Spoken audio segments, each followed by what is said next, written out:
And there we are. We are here with a game between Bottom and CLG, where someone's just asked for a remake, but I do think that was a fake one. And we are here with the best out of 3. This is the finals of the winners bracket. One of these two teams will make it to the grand finals. The other one will still have to face the losers bracket finals tomorrow to still have a chance at that final spot. And these two teams already have secured $4,000. It can only get more, and we'll see which one of these teams has already got $6,000 rather than $4,000. So that's what they're fighting for. Best out of 3. This is game number 1, and I have a co-caster with me, Wagamama.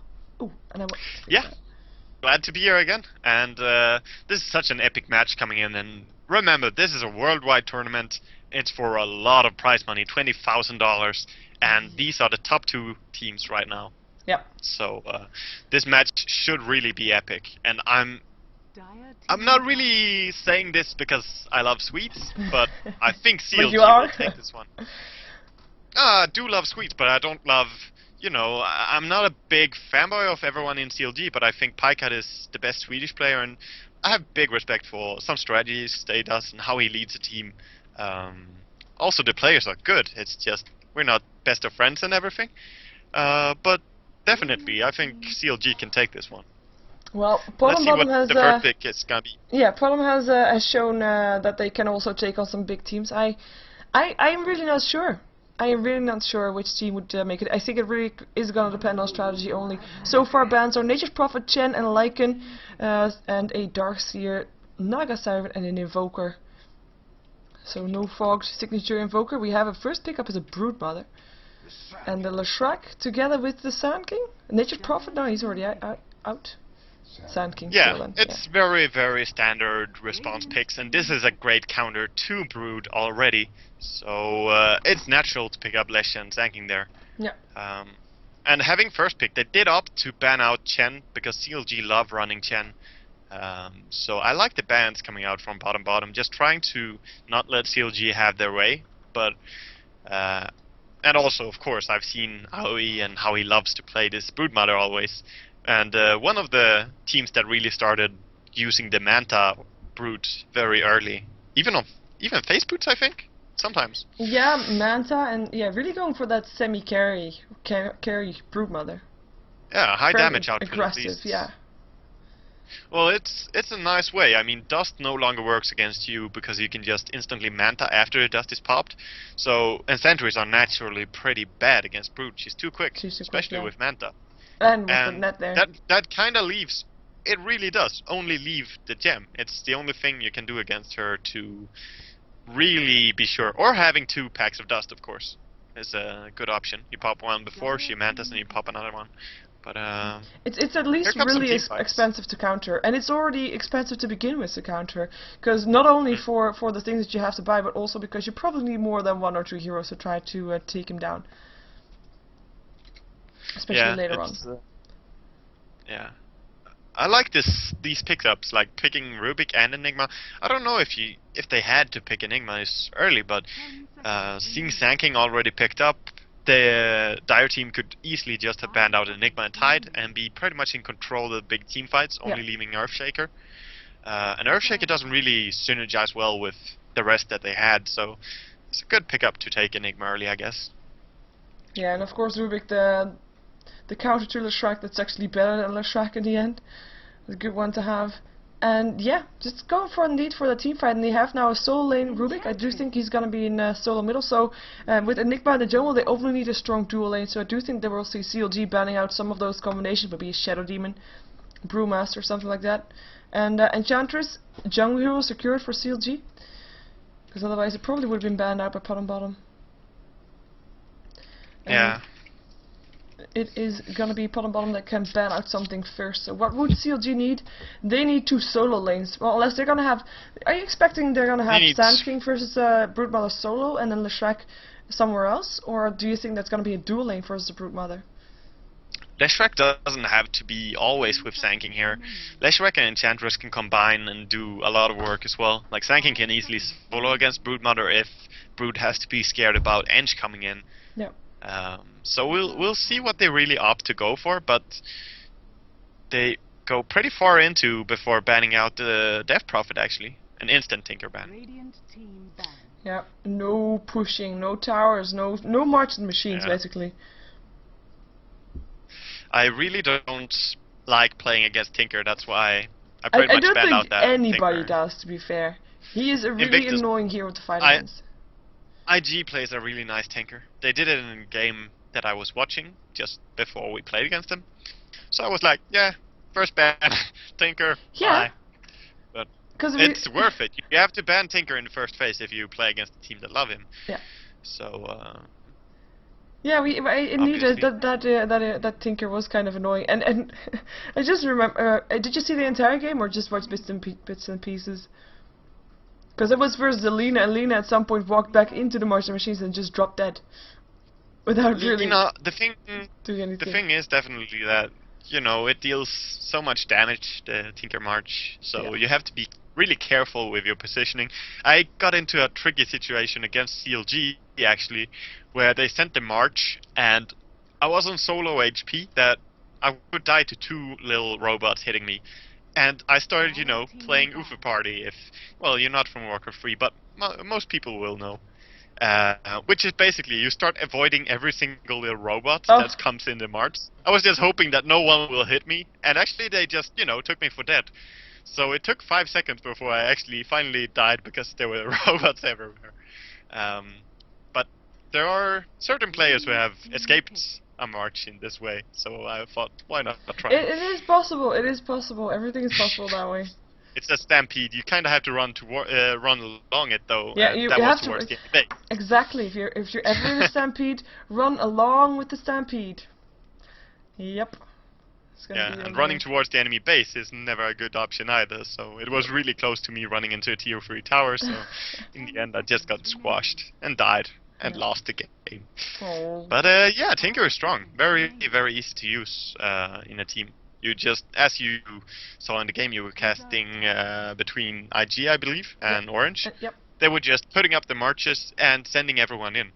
And it worked wonders for them, you know. Like sending in the Venomous wards as well as the push from...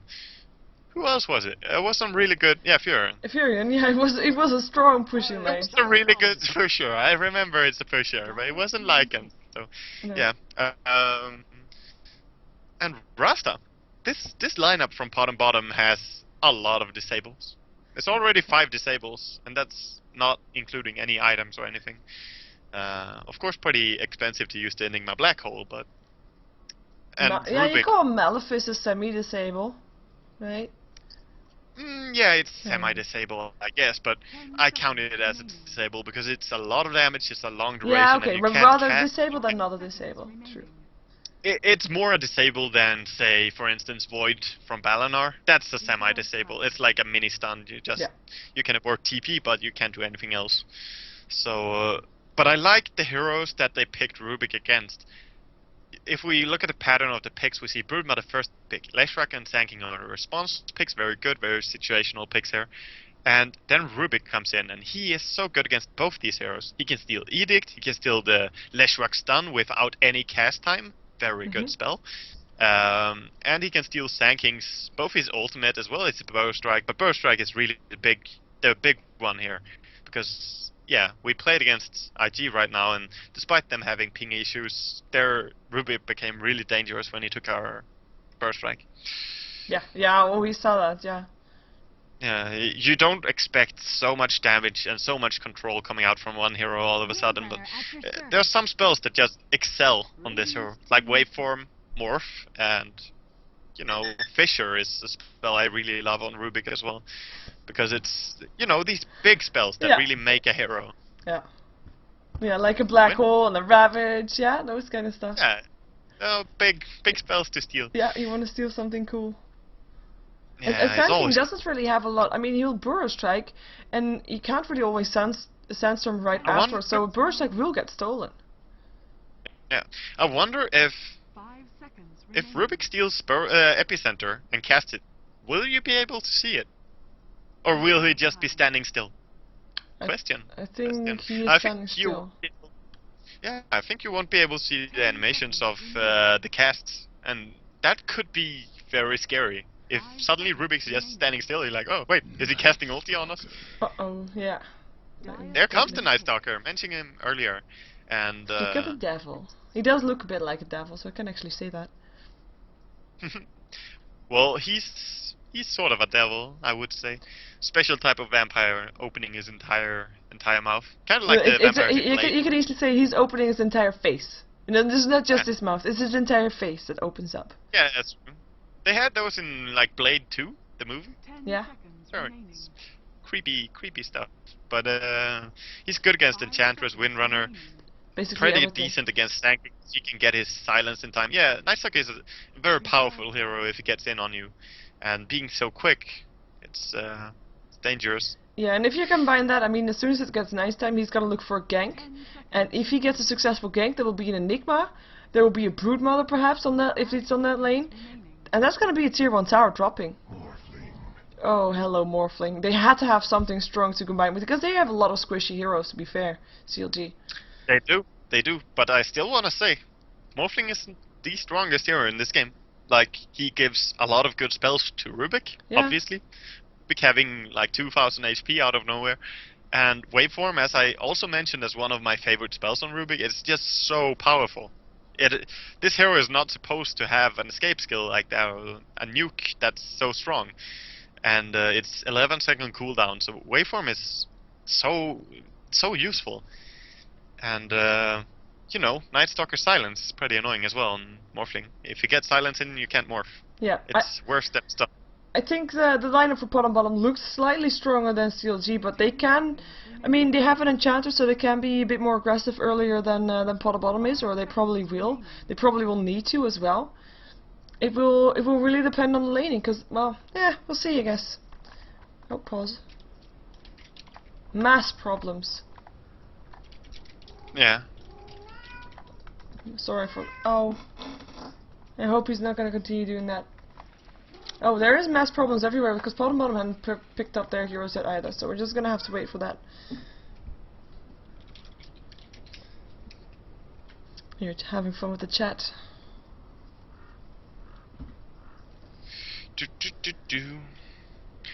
Can we actually see if people disconnect when we're in the pick phase? Because there's black on the side. Yeah, because it's just the same as when you play, because the top bar is still there, so you can see the connection disconnect, like the plug-in, plug-out thing. Cool. Yeah. Then that is okay.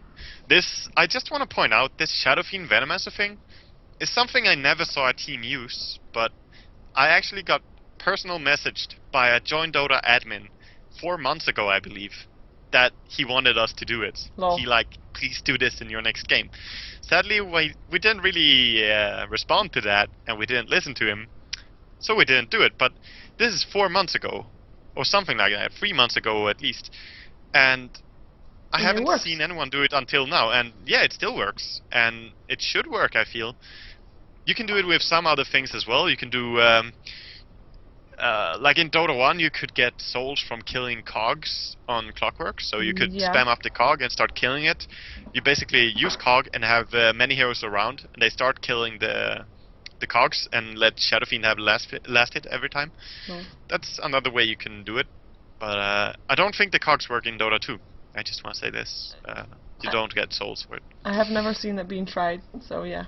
No, this is like this is tricky ways to get some extra momentum on Shadow Fiend, because it is, as many people know, one of the easiest heroes really to shut down in the early game.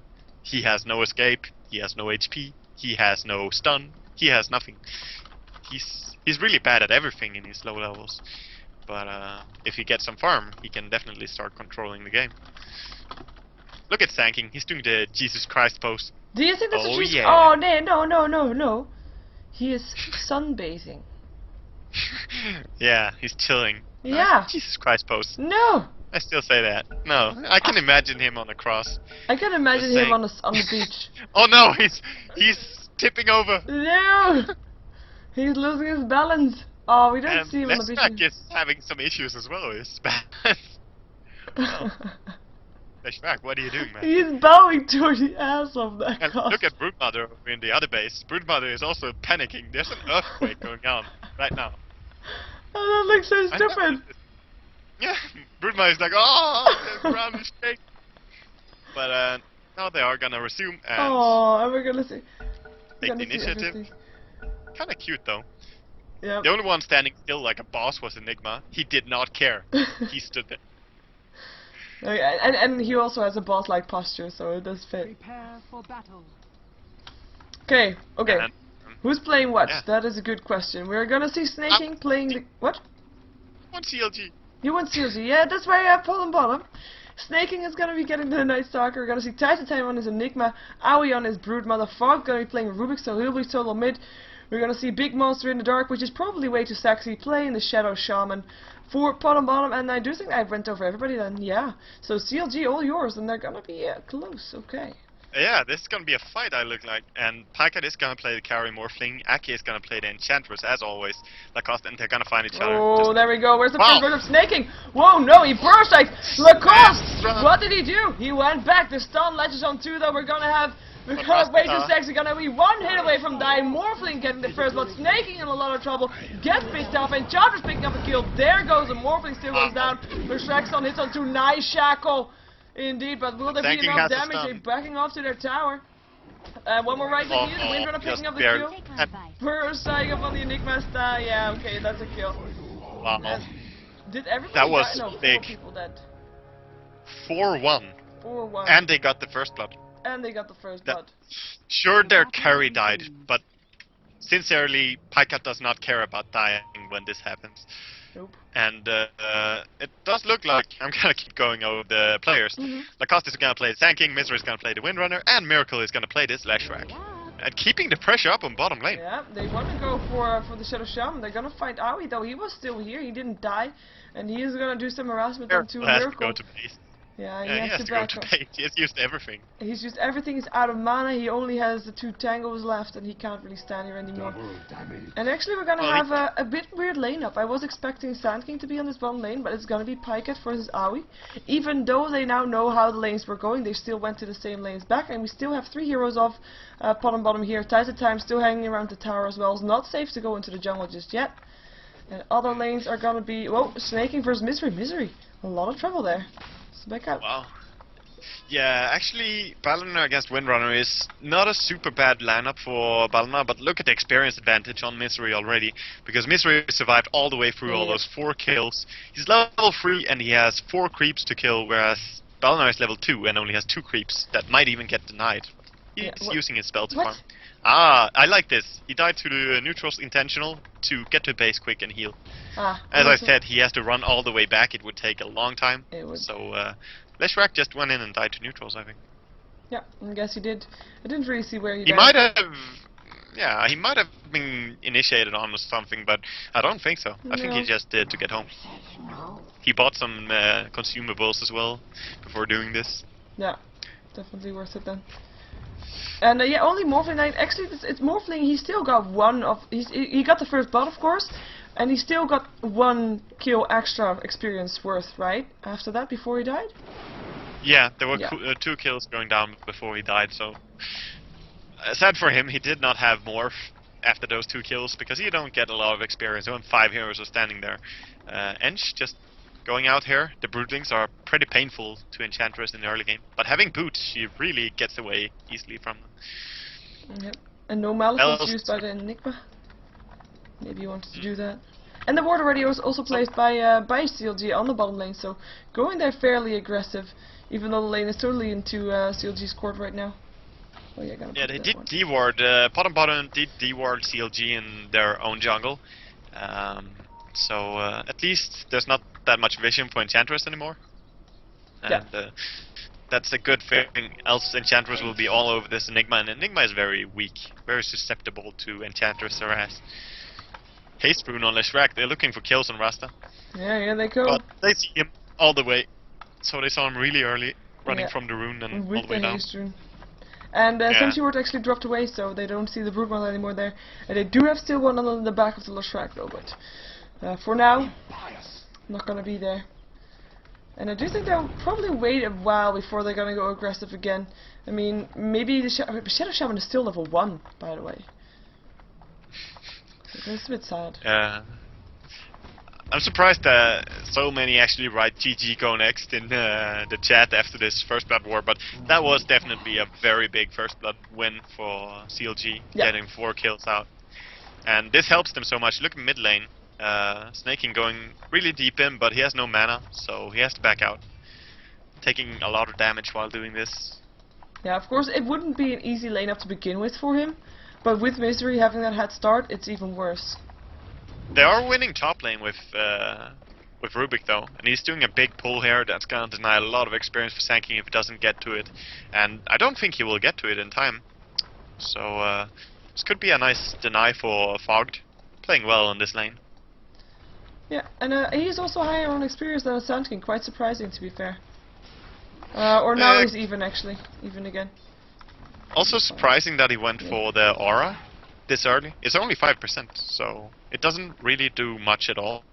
Whereas having a little bit longer duration on lift and stunning could be better. But it's his way of playing, and I'm not a big Rubik player, so I won't question him. He almost has mana boots. That's gonna be his choice though. It's really good on him.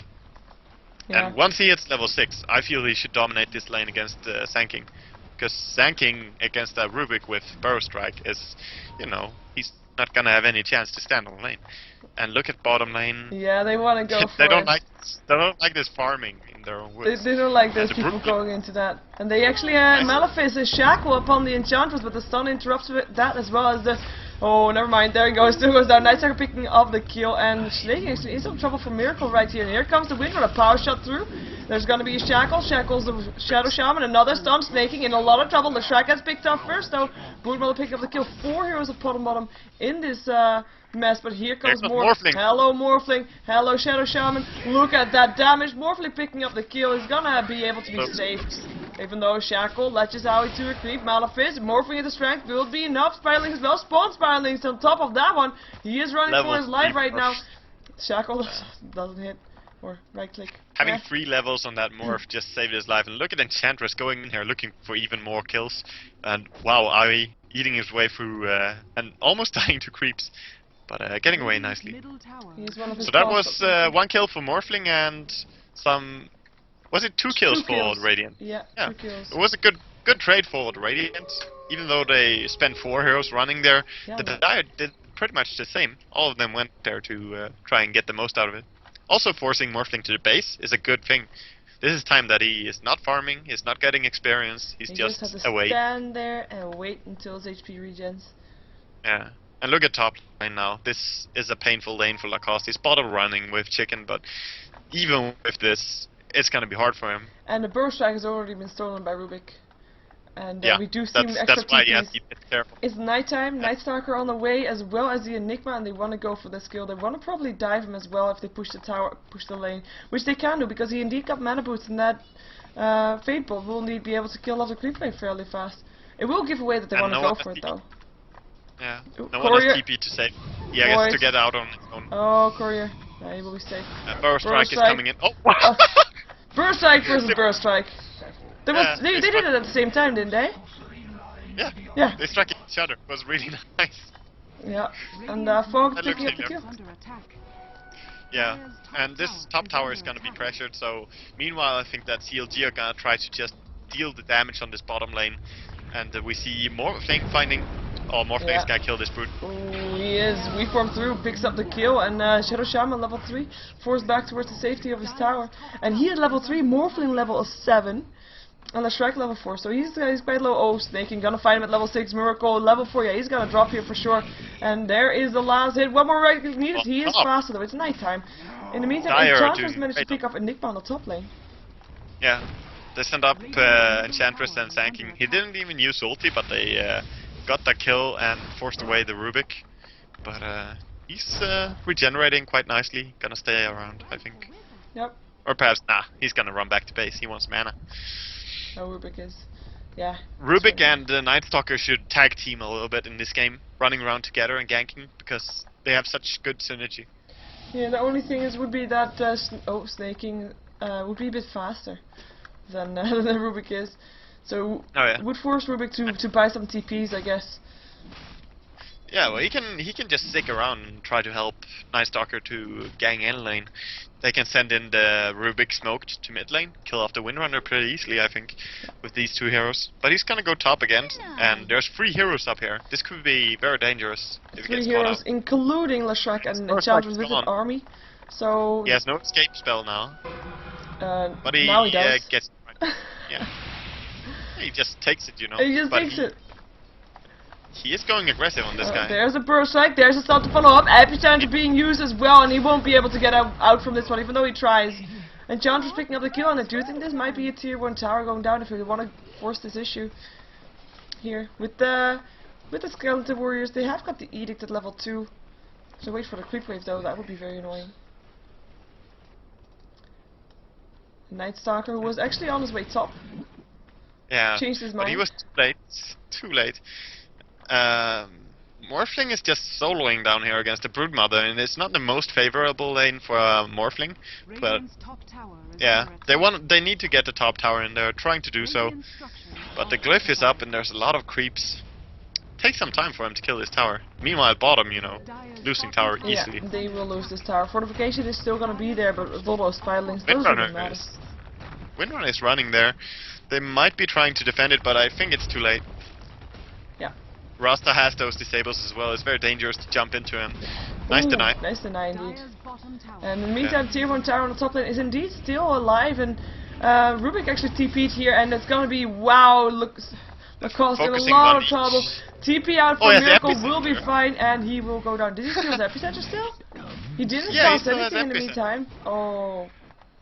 Yeah, so I was wondering, why isn't he stunning? But apparently he has epicenter, so I will keep close eyes on this guy and see if we can see the animation or not.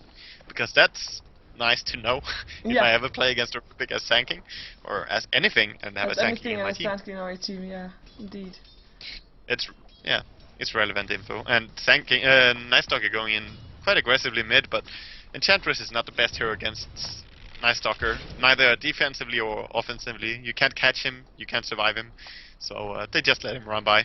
He's running anywhere he wants. Yep. He's forced jump, he's just running through this jungle. And he saw Enchantress moving towards the jungle, so he's like, oh, let's go for that little deer. He did heal though. She did heal, and he decides that it's not worth it, it's gonna take too long, and backup is gonna be there on time. Bottom lane though, I think they're setting up to kill this Broodmother. Sentry ward being dropped. But they won't be able to get in time. Broodmother too fast. He sees the sand coming. Broodmother should send up some spiderlings to the far end of her webs. You should always send up some spiderlings to the far end, because that way you can see people very early when they come to your lane. And the only way to kill Broodmother then is by smoke gang. If she sends them sideways and just keeps them hidden everywhere. So they decide not to gang her. Yeah, and top lane tower went down also. Oh, yeah. They just backed off, and Pycat turned around and went for sorry, Aoi turned around and went for Pycat. Never mind. Yeah, both trading a little bit right and left. They got an easy tower mid, but they're looking to catch them. There's 4 of them, and wow. Break, nice shackle, power shot going through. There goes a shadow shower, and black hole being cast by bottom though. Catches 2, Miracle dropping, epicenter coming through from Fogs, and Lacoste gonna throw burst strike, gets to cast his own epicenter. Time to time will drop there. Fogs will drop as well. Double kill for the Sanking. Pycat in the mix of all of that. Getting the experience, look at the kills, but that's not really needed. Was that a 2-for-1 trade? There were more people dying, I believe. It was. Nah, and buyback Windrunner. Yeah. Buyback by Windrunner is the big part. So they did force Windrunner to waste some of her time, but she actually TP's down, runs down and tries to kill off this. Yeah, stun hits already, shackled hit as well, but he is so fast, will be fast enough. No burst right there, Sand King triple kill. Well, you know, with some time. Dire jungle. Dire jungle, more kills going down. Night Stalker killing off the Enchantress finally, and Pycat will be able to back off from that one. Yeah. So a lot of kills going down right now, trading back and forth, but only 1 tower so far by the Dire, and 2 towers actually by the Radiant, so having that Brood, Enigma, it's a good push lineup. Wow, Rubik, you're such a baller. Yep, Pro Strike, Shackle, latches though. Here comes the Night Stalker, 1 void to kill off the Leshrac, and they want to go for the Windrunner, gets telekinesis, gets stunned, Earn Charge on there as well. Mechanism will only save her for so long, and Rubik picking up the last hit with his burst, right? Yeah, and he has mecha now. He's sending it out instantly with chicken, but as we see here, he goes in 2-on-3. Sure, Nightstalker is a super strong hero as well, but to just be able to just run in and kill people, they kill 2, and they could have killed 3 if we were lucky with stun. It just goes to show Burst Strike is such a powerful spell on this hero. You should not always think about the huge black hole kind of spells like the Tide ulti and so on Rubik. Think about the stuff that will work in a gang, not only team fights. Yep. And it's working out. And top tower though. Top tower was easy. Yeah, and gold for Morphling. Important. Yeah. In the meantime though, Rubik picking up little Shrek again. Yeah, they have huge problems with Rubik being so powerful right now, as well as Nightstalker being a hero you can't really burst down. He's too tanky, and Sanking, if you got the telekinesis off him, they would have killed Sanking as well. So really risky right now when Rubik and Nightstalker go together. As I said, tag team of those two is dangerous. Yeah, the burst damage is just insane. Yeah. The mechanism indeed up on him. And we have Morphling picking up a Ghost Scepter, so his first item is gonna be that Ethereal Blade. Gonna go for that shotgun, even though, I mean, you just said, I mean, Nightstalker isn't really, is a kind of tanky hero, so it's not really a good target for that. Maybe the Shadow Shaman is, but I'm not sure about that first item choice from CLG. Yeah. I'm just curious. It looks really good for pot and bottom so far. This first game looks really decisive so far, even though you could say that they had a huge start. But this is what I'm saying. They had a 4-kill to 1-kill in the advantage in the beginning, and now it's 13 for 12, and towers also being in the advantage of pot and bottom, so it's a big recovery. Yeah. And really nice play. Fortification going off, and of course the kills that happen now are more important than the kills that happened earlier, experience-wise, for sure, and give more gold as well. Well, kind of more gold. Nice by Rasta to stop attacking the tower with his swords, else it would be in deny range. And bit weird that he just stopped attacking completely, because the wards just stood there and watched. He could have farmed with them, but that tells me he doesn't have auto attack on, and you can apparently stop your wards from attacking completely. Yeah. I didn't know that. Just hit the F button. Yeah.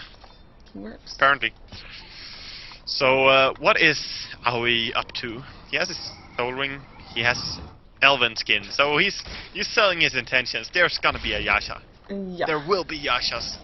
And wow, nice body trap surrounding the Windrunner. Just leaving a little bit of a hole, and surprised that Rasta went for either shock instead of just hexing him. They could have killed Windrunner.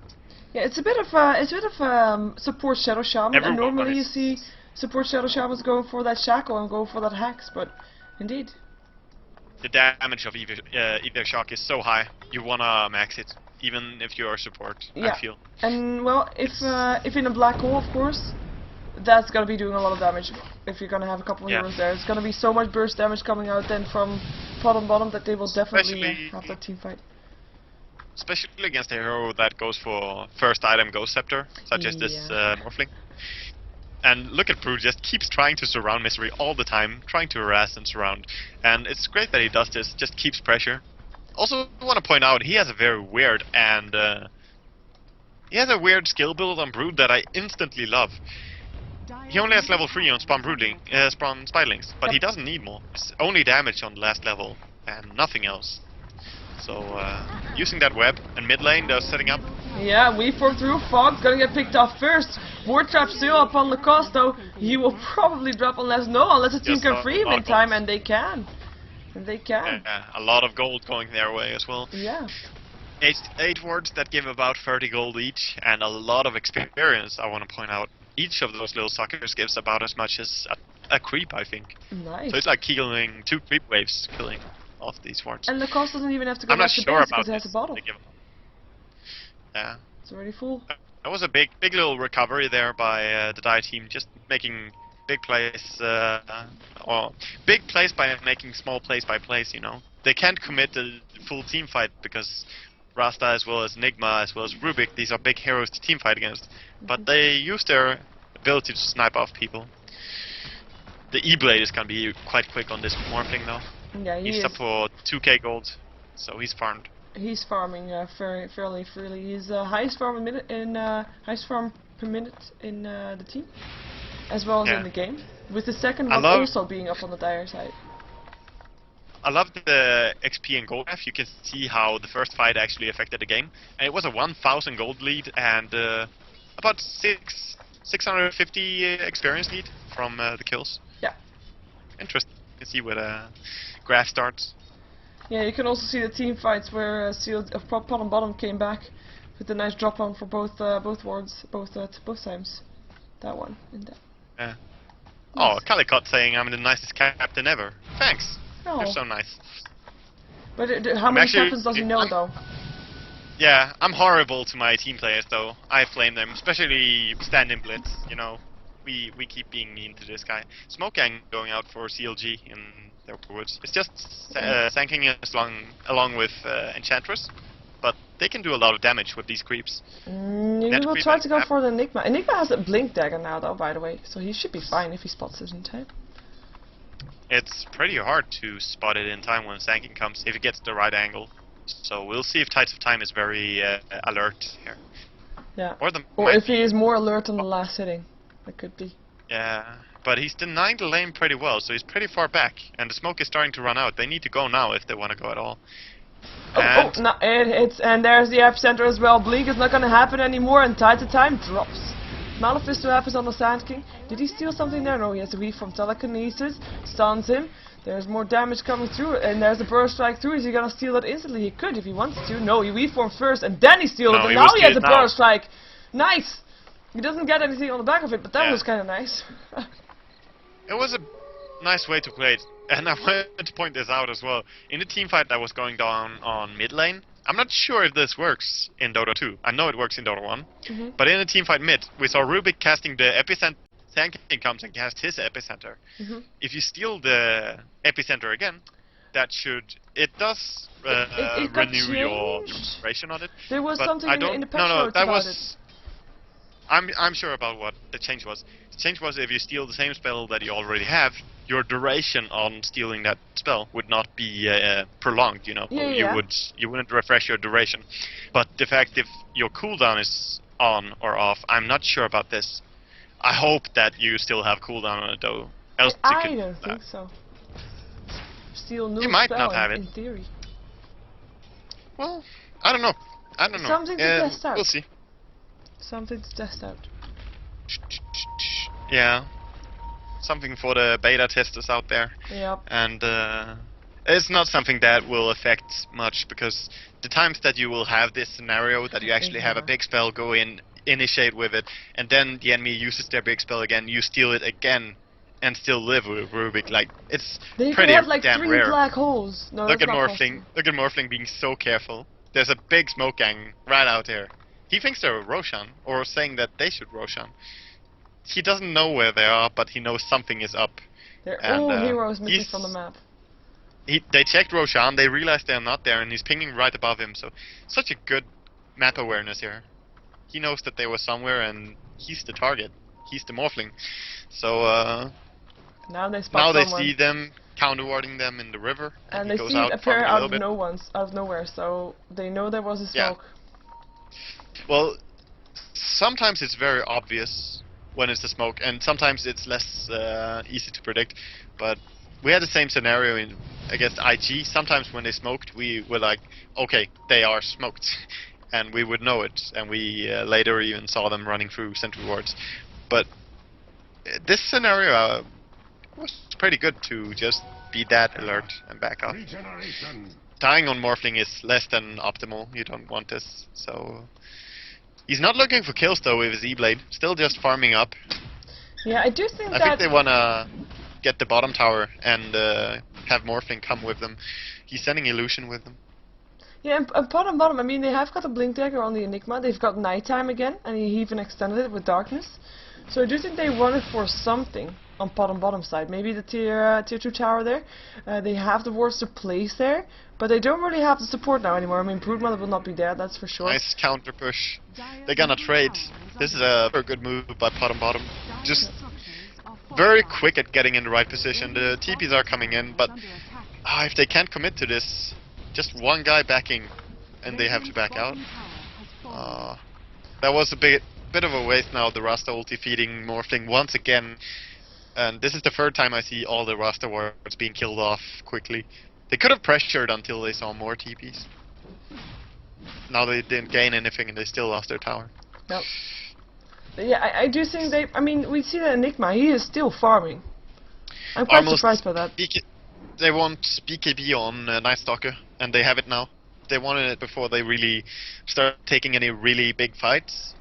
Because having BKB on him is gonna be huge. As well as that they almost have Manta Style now. Now that they actually have it on Broodmother. So this way she can pressure bottom lane really hard, and rest of them can just go 4-man strats because BKB Balnar can run in so aggressively. Yeah. Oh, double damage from Morphling though in this bottle. So next team fight is perhaps not gonna be that easy. Yeah, they didn't see that being picked up either, so that's gonna be a nasty surprise. If you have to be very alert when you see someone having a DD in a team fight. You have to realize it quickly. They're gonna go mid. They're gonna go indeed. Fog's gonna be the first target. We form through power shot. Not happening. He's morphing. Morphing into strength. He is in silence. He can't stop morphing yet. Oh, that's gonna be so painful. I mean, not painful, but he can't really.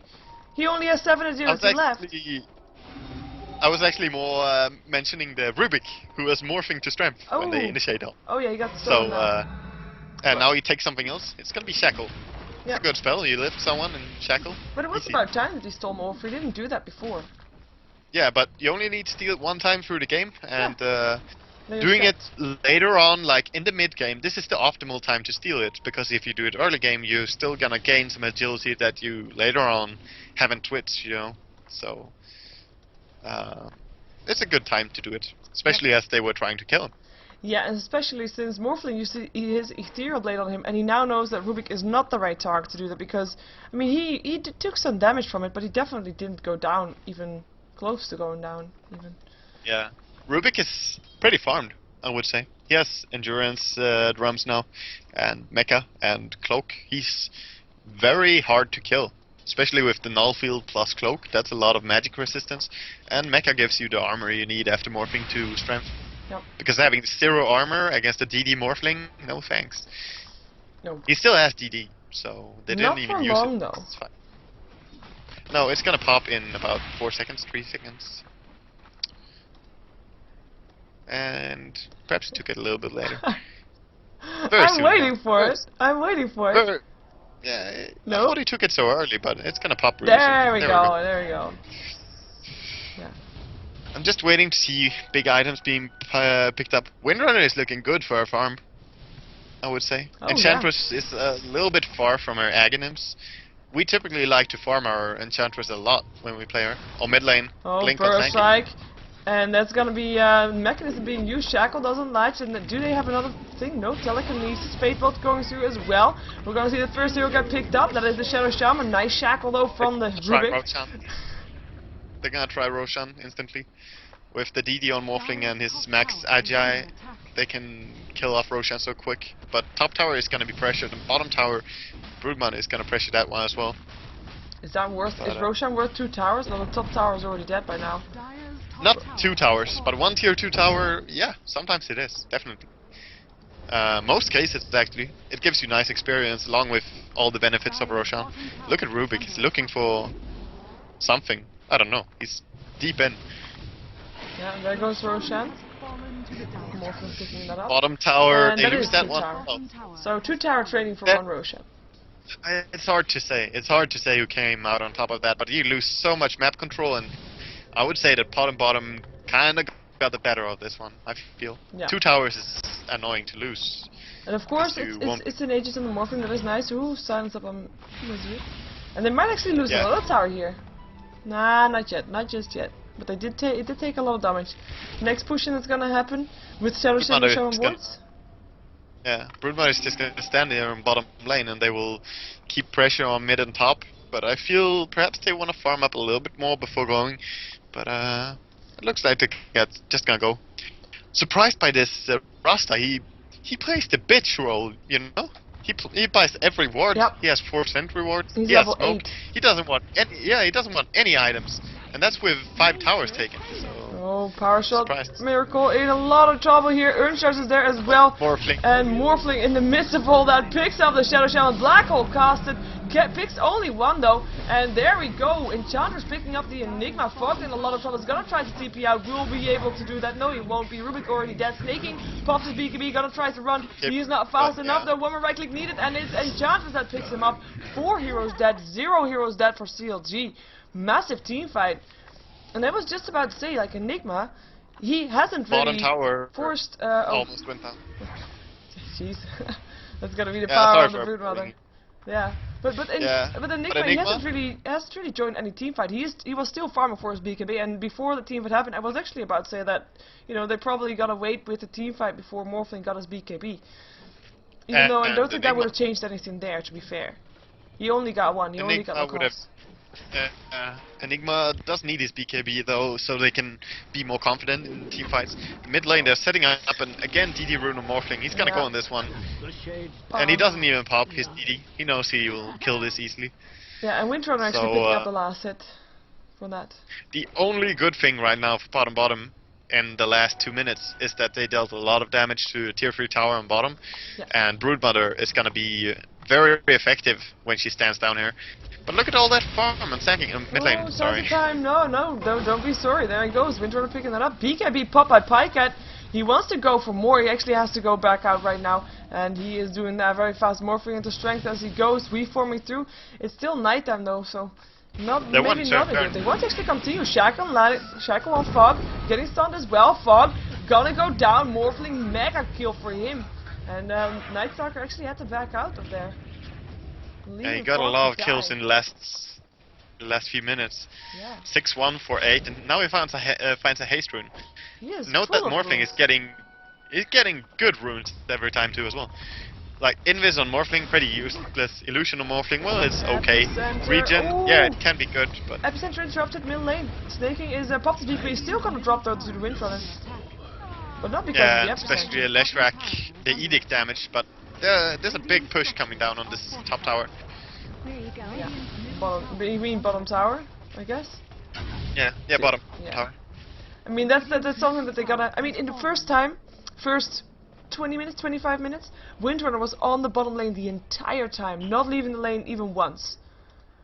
And as soon as she leaves there, Aoi is just pushing there every single time again, and they can't really force a team fight or stand too long on a lane without having their tier 3 tower pushed. And the next push that comes, I mean, 68 HP on a tier 3 tower, that's gonna drop very fast. Yeah, well, Brood bought something up. I think it's a BKB. No, Crystallis. Yeah, it's carry. I forgot. Yeah. This is she also flies out a Daedalus recipe, so very close to finishing up a Daedalus, and that could be surprising to CLG. If they sometime just send anyone down on bottom lane that doesn't have an escape mechanism, she could quickly kill that hero. Perhaps not Morphling, but Enchantress definitely is an easy target when you have it. Yeah, they need a lot of manpower to take down Brood if they want to. Leshrac as well, you know, is pretty weak, and wow, weird item progression by Miracle. He bought the Mithril Hammer before the Ogre Club. Oh. That's useless, I wanna say. Unusual. No, he had it on Chicken. Oh, yeah, okay. Yeah, on the Lizard. Then it's normal item progression. Okay. My bad. But yeah, he's only 1,000 gold away from finishing up his BKB on Lesh. If he does, we'll have 3 BKBs up on them because Sandking got one as well. Yeah, and they kind of realized that BKB is a good counter to the Radiant lineup, but still, this carry Broodmother can deal a lot of damage, BKB or no BKB. Yep, wards being placed, and that's gonna be tier 2 tower dropping. No deny this time. Oh, wow, sorry, I wasn't on the bottom lane, I was on the middle lane. Aoi getting picked off here. And again, a lot of heroes used for that, not even an epicenter, but still. Nice job. No, they just blinked in Morphling, blinked in Sandking and stunned him. And then the shotgun almost killed him straight up. Oh wow. So much agility. So big damage coming out. And Enchantress now with an Aghanims actually deals a ton of damage. We used it against the Zenith. We played Enchantress and got great use for her as an extra damage dealer. We also said it after playing the games against Zenith that if we had Chen we would have lost the game because our Enchantress did almost all our damage in that game.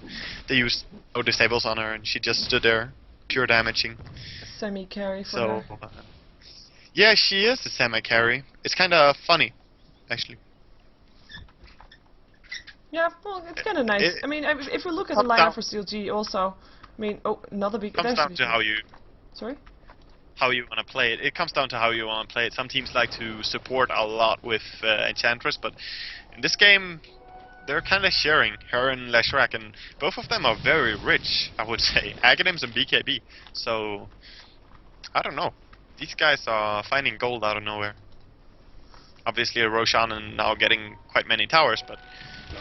Yeah, and that first start helped. No, not that much. Who took the last hit there? I'm not sure, but they got some kills themselves as well. And Enchantress got 8 even. Of course, Leshrac not that much, but Enchantress 8 kills. Has got more kills than a Morphling. So she is doing quite well now in that department. Yeah, this Enchantress 8 for 2 for 7. Such a good score. I mean, just goes to show the hero will deal a lot of damage if you don't focus it, and the Radiant lineup has to focus tanking very much, and even the Morphling just keeping him away from killing everyone. He's building towards a Skadi, pretty, well, it's not super standard, but yeah, it's normal. It is. Yeah, relatively normal. Oh, fuck. Turned into a piglet, and there's the way from through Burst Strike as well. We have Pika being turned into a chicken. Now BKB from time to time looking for that black hole. It's already interrupted the black hole. Never mind. BKB is all over the place. Morphling double kill. Picks up the Shadow Shaman. Burst Strike from time to time gets picked up. Triple kill for Pycat. And I do think this will mean a tier 3 tower, even though they have to fight. No backdoor protection, because the creep wave is not there. There could be a GG call pretty early, but yeah, there were creeps coming in on the top lane, that's why there was no regen. And I'm sad to say, but this looks really hard for Radiant right now. And the gem on Balanar is gonna be dropped, so they take the gem instantly on tanking. And they're pinging for top. They know they have a big advantage here and can keep going. And GG go next. GG go next. This is a best of 3. This is a best of 3. Winners bracket game. Winners bracket finals. We'll see who comes out on top on this series. Did you see what interrupted the black hole from the Enigma? He cancelled it by himself. Was it at the wrong spot? Instantly, I think just when he put it down, he was unhappy with where it was, but didn't think that he was done with the animation of it. So, sadly for him, he failed horribly. I would say Enigma had a tough game here, failing both the black hole on top and then in the defense on mid. There was I never blame one player for a loss. Yeah, I never blame a player for a loss or anything, but he did not do much this game, and that made it very hard for his team. True, and especially since, of course, they were 4 versus 5 the entire time with improvement on the side, which is, of course, normal, but then you really need that black hole. You really need those team fights. You need to pull a clutch play, and I mean, all they need is one good black hole team fight, and then Brood will kill off the side lane. Do we have a new password? I do think it's gonna be the same. By the way, you can follow ProDota2 on ProDota2.com. You can buy this game inside the Dota 2 store for just €3.20, which you should do to support this tournament. And you should subscribe to my YouTube, youtube.com/SheeverGaming. And do you have any shoutouts for yourself, or do you not have any shoutouts? Yeah, I don't have any shoutouts right now, and I just saw on your stream the black hole happen, and he interrupted it instantly, and people are reacting in the chat. That PGG black hole. Yeah. Sadly, it was a PGG black hole, I guess. He actually caught someone though. He aborted it himself. PGG will miss everyone. That's a PGG black hole. Okay, I'm gonna do the outro now. We're gonna jump ourselves into game number 2. Stay tuned for game number 2 between CLG and Bottom to decide which one of these two teams will make it into the grand finals for the ProDota2 PlayOffs.